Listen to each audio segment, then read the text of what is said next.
మిత్రులారా, ఆనాడు మంత్రివర్గంలో ఉన్న స్థానం ఎంత, సంఖ్య ఎంత, ఏ జాతికి ఎంతుండేనో మీరు లెక్కేసుకోండి.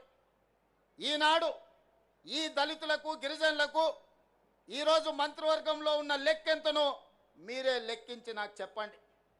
ఇవాళ అసెంబ్లీ స్పీకర్గా గడ్డం ప్రసాద్ కుమార్ గారు, లేకపోతే మంత్రిగా దామోదర్ రాజనరసింహ గారు, మంత్రులుగా మరో మిత్రుడు అట్లూరు లక్ష్మణ్ గారు, వివేక్ వెంకట్ స్వామి గారు, ఇలా చెప్పుకుంటూ పోతే ఇంతమందిని, నలుగురు మంత్రులను, ఒక స్పీకర్ను, అదేవిధంగా విప్పులుగా వేముల వీరేశాన్ని, లేకపోతే రామచందర్ నాయకును, ఇవాళ మంత్రివర్గంలో మా సీతక్కను, ఇంతమందికి ప్రాతినిధ్యం ఉమ్మడి రాష్ట్రంలోనైనా వచ్చిందా?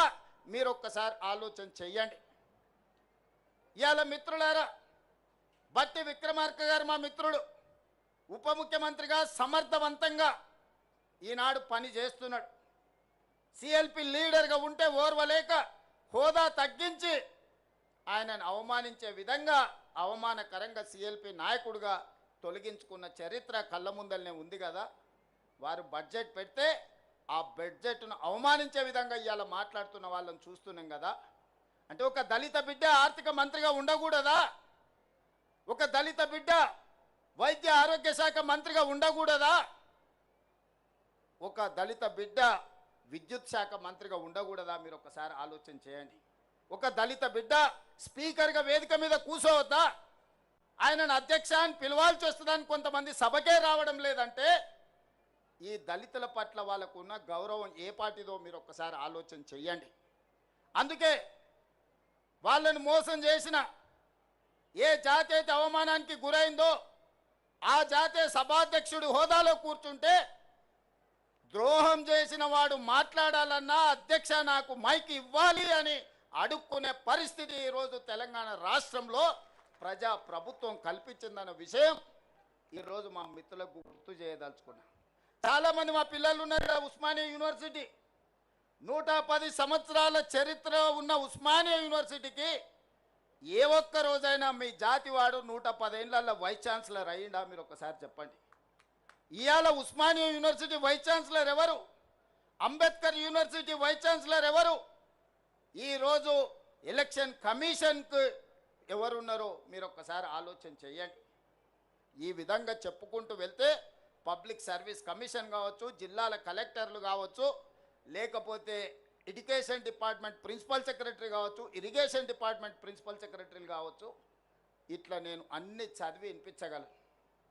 ఇదంతా ఎలా సాధ్యమైందయా అంటే మీరందరు కష్టపడి, మీరందరు కొట్లాడి, మీరందరూ నిలబడి 2023 డిసెంబర్లో ప్రజాప్రభుత్వాన్ని మీరు తెచ్చుకున్నారు కాబట్టి ఇవన్నీ సాధ్యమైనవి. ఈనాడు వీళ్ళందరి కళలు నెరవేర్చడానికి సంపూర్ణంగా ప్రయత్నం చేస్తున్నాం. 10 ఏళ్ళు ప్రభుత్వ హాస్టల్లో చదువుకునేది ఎవరు? బీసీ మైనారిటీల పిల్లలు. ఎన్నడన్నా డైట్ ఛార్జెస్ పెంచినరా 10 ఏళ్ళల్లో? కాస్మెటిక్ ఛార్జెస్ ఆడపిల్లలకు తల్లిదండ్రుల దగ్గర నగదు లేదు. ఆడపిల్లలకు కనీసం కొడుకోవడానికి సబ్బు బిల్లకు పైసలు ఇయ్యలే ఆ ప్రభుత్వం. ఇవాళ డైట్ ఛార్జెస్ 40%, కాస్మెటిక్ ఛార్జెస్ 200% పెంచి ఈ వర్గాల యొక్క ఆత్మగౌరవాన్ని నిలబెట్టడానికి ప్రయత్నం చేసిన మాట వాస్తవం కాదా? ఇవాళ యంగ్ ఇండియా ఇంటిగ్రేటెడ్ రెసిడెన్షియల్ స్కూళ్ళు దళితుల దగ్గర, గిరిజనుల దగ్గర, మైనారిటీల దగ్గర, ఉన్నత కులాలకు ఇంకొక దగ్గర రెసిడెన్షియల్ స్కూల్స్ కడితే ఇది కులాల మధ్యన విభజన జరుగుతుంది, సమాజంలో అంతరాలను పెంచుతుందని యంగ్ ఇండియా ఇంటిగ్రేటెడ్ రెసిడెన్షియల్ స్కూళ్ళల్లో ఎస్సీ, ఎస్టీ, బీసీ, మైనారిటీ ఉన్నత వర్గాలను అన్నిటినీ ఒక దగ్గర చదువుకునే విధంగా ఇవాళ 25 ఎకరాలలో కార్పొరేట్ కాలేజీల కంటే అద్భుతంగా ఈరోజు నిర్మాణం చేసి ఒక అద్భుతమైన విద్యను అందించాలని అంబేద్కర్ గారు ఏదైతే ఆలోచన చేసిండో పేదలకు విద్య చేరాలి అనే దాని మీద ఈరోజు ప్రయత్నం చేస్తున్నాం. ఇదే కాదు, ప్రభుత్వ పాఠశాలల్లో పేదలకు నాణ్యమైన విద్య అందడం లేదని ఒక బాధ ఉంది.